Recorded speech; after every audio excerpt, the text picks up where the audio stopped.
My name is Inge Ruben.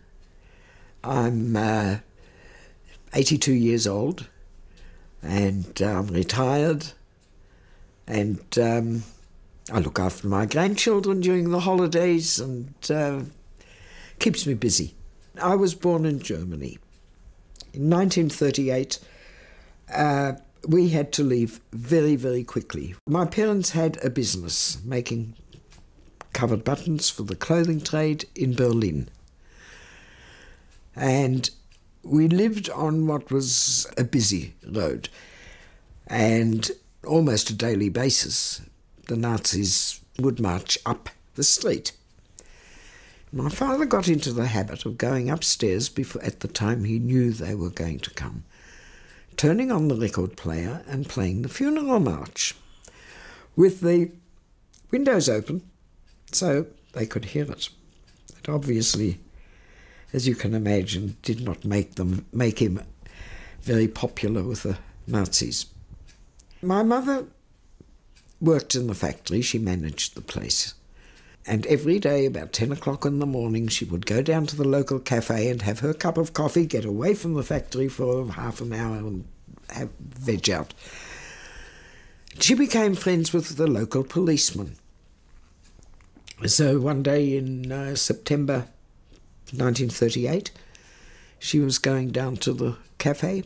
The policeman friend stopped her on the street and said, "Ifchen, you have to leave." She said, "Oh yes, we're making plans. We are going to go." He said, "No, I mean today."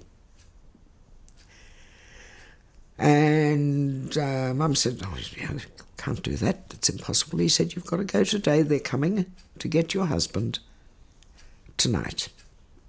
We didn't have the money, but Jewish Care's predecessor had a program where they lent you money so that you could show that you had enough money to come to Australia to live here.